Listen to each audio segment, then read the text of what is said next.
ईद उल अजहा, परंपरा और आधुनिकता के बीच जुनैद अहमद के सवाल। नमस्कार, मैं शबीना परवीन और आप सभी देख रहे हैं मेरे साथ भारत मीडिया। भारत मीडिया में आप सभी का स्वागत है। आज हम बात करेंगे ईद उल अजहा की, जिसे कुर्बानी का त्यौहार भी कहा जाता है। बलिया की कदीमी ईदगाह में इस बार नमाज सकुशल संपन्न हुई, लेकिन इस पर्व ने कुछ गहरे सवाल छोड़े हैं।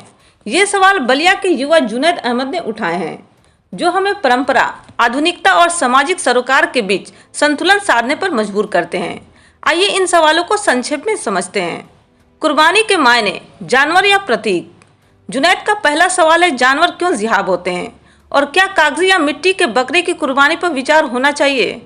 इस्लामिक मान्यता में कुर्बानी समर्पण का प्रतीक है, लेकिन आज जब पशु कल्याण और पर्यावरण की चिंता बढ़ रही है, तो क्या हमें प्रतीकात्मक कुर्बानी जैसे मिट्टी के बकरे पर विचार करना चाहिए? क्या यह धार्मिक भावनाओं को बनाए रखते हुए आधुनिक नैतिकता से मेल खा सकता है? मैं शोएब अहमद पुसवाड़ी का रहने वाला हूं और मैं भोपाल से अपने परिवार के साथ आया हूं। हमारे बच्चे की दिली तमन्ना थी कि हम लोग अपने परिवार के साथ ईद की खुशियां मनाएं, तो इसी के साथ मैं सभी लोगों को ईद की बहुत बहुत मुबारकबाद पेश करता हूं। मैं जुनैद अहमद पुसवाड़ी से बकरीद के त्यौहार के लिए सब पूरे हिंदुस्तान की आवाम को, हमारे सारे हिंदू भाई बिरादरान को, सबको बकरीद की तहे दिल से मुबारकबाद हो। आज कुछ दिनों में कुछ मुद्दे उठे हैं जो हर कोई बहुत अच्छी तरह से जानता है कि जब भी बकरीद करीब आती है तो लोग इस बात को उठाने लगते हैं कि जानवर क्यों ज़िबा किए जाते हैं। अभी तो यहाँ तक ये भी चल रहा है कि कागजी जानवर ज़िबा कर दिया जाए या केक ही काट दिया जाए। तो ऐसे तो फिर सारी चीज़ें जो शुरू से चलती आ रही हैं फिर रस्मी की जाएंगी, चाहे होली हो, दिवाली हो, चाहे कुछ भी हो। त्योहारों का नया रूप केवल रस्मी। जुनैद का अगला सुझाव है कि होली, दीपावली, बकरीद जैसे सभी त्योहार रस्मी होने चाहिए।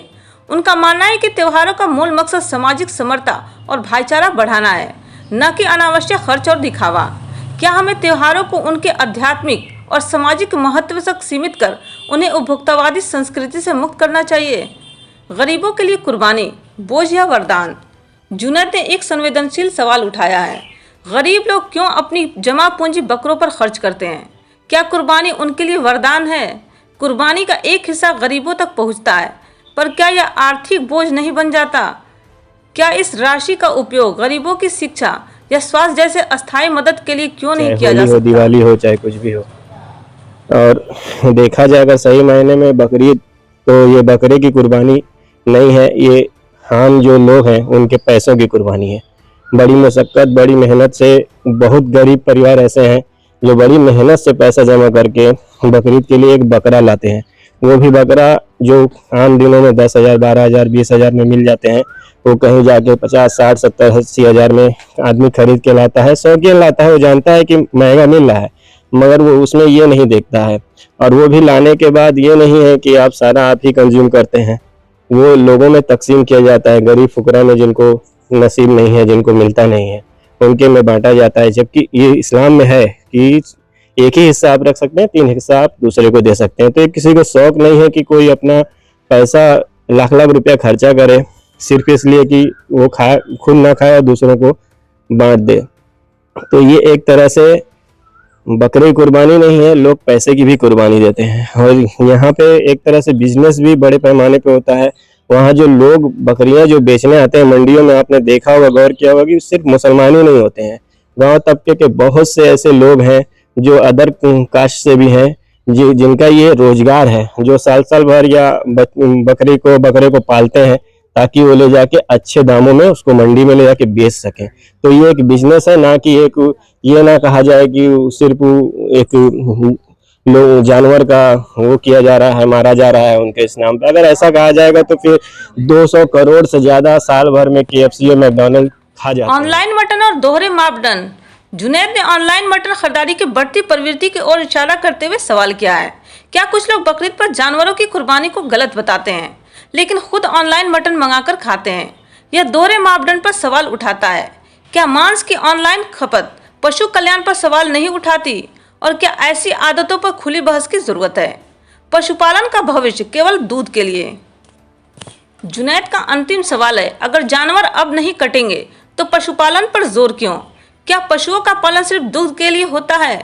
यह सवाल पशुपालन के भविष्य और हमारे नैतिक दृष्टिकोण को चुनौती देता है। यदि मांसाहार कम होता है तो क्या पशुओं को सिर्फ डेयरी या अन्य कृषि सहायक उत्पादों के लिए पाला जाएगा, या हम एक अधिक संवेदनशील और अस्थायी सह अस्तित्व की ओर बढ़ेंगे? बलिया के जुनैद अहमद द्वारा उठाए गए ये सवाल हमें परंपरा और आधुनिकता के बीच एक नए संतुलन की तलाश के लिए प्रेरित करते हैं। इंडिया की पॉपुलेशन में 75% लोग ऐसे हैं जो मीट कंज्यूम करते हैं, और जबकि मुसलमानों की आबादी सिर्फ 14% है। तो क्या 75% फिर कहाँ से आते हैं लोग? वो तो है ना, वो लोग जो कंज्यूम करते हैं, जो खाते हैं। यहाँ तक कि मुद्दा तो ये भी है कि अगर आपको ज़्यादा परेशानी है तो आप आधार कार्ड से लिंक कराइए उसको। जो जहाँ से खरीद रहा है बाहर से, वो आधार कार्ड के जरिए उस खरीदे तो खुद पता चल जाएगा कि बाहर से कौन खरीद रहा है। क्योंकि मुसलमान तो खुद ही घर पे बनता है, वो खाता है, और बाहर से वो लेने नहीं जाता या कंज्यूम करता है या बाहर नहीं बनाता है। तो वो तो आधार कार्ड से जब आप लिंक कराइएगा तो मुद्दा ही नहीं रहेगा। मगर क्योंकि सरकार को मुद्दा रखना है, इसलिए वो ये चीजें नहीं करती हैं। अगर कहा जाए तो कैमल जो है, ऊँट यहाँ पे काटने, इंडिया में काटने मनाही है। ऊँट नहीं काट सकते हैं इसलिए कि ऊँट की तादाद बहुत कम होती जा रही है, तो नहीं काट रहा है लोग। तो इसी तरह अगर गाय आपको बचानी है, जैसे बचाना है तो बंद कराइए ना, सीधा साफ बंद कराइए। बड़े बड़े स्लाटर हाउस हैं, जो बड़े बड़े अल कबीर नाम के नाम ऐसे दिए जाते हैं जैसे लगता है कि मुसलमान का है, कोई भी सुने तो सोचे मुसलमान का है, जबकि उनके जो मेन है, जिनकी ओनर है, कंपनी है जिनकी, वो एक हिंदू है। तो ये मुद्दा ना बना जाए कि मुसलमान ही ये सब कर रहा है, मुसलमान ही काट रहा है, जबकि ये एक बिजनेस है और पशुपालन खुद सरकार भी चला रही है। तो मेरा ये कहना है कि बकरीद में जानवर ही जबा किया जाए, इंसानियत का जबा मत किया जाए, इंसानियत ना मारा जाए। इस लहजे से ये ना किया जाए कि लोगों को गौ वंश की तस्करी के चक्कर में पता चला कई जगह ऐसा है कि मार रहे, पकड़ रहे हैं आप, वो बीफ की जगह पे भैंस का है या दूसरों का है और आप उनको जान ले रहे हैं। तो ऐसा काम ना करें, यही कहना चाहता हूँ। शुक्रिया। कुर्बानी का धार्मिक महत्व अपनी जगह है, लेकिन पशु कल्याण, आर्थिक बोझ और बदलती सामाजिक जरूरतों को नजरअंदाज नहीं किया जा सकता। हम अपने दर्शकों से आग्रह करते हैं कि इन सवालों पर अपनी राय कमेंट बॉक्स में साझा करें। क्या आपके पास कोई नया दृष्टिकोण है? क्या परंपरा और आधुनिकता का मेल संभव है? आइए इस बहस को आगे बढ़ाएं। आपके विचारों का इंतजार है। खबर देखने के लिए धन्यवाद। जय हिंद, जय भारत। आप बने रहिए भारत मीडिया के साथ।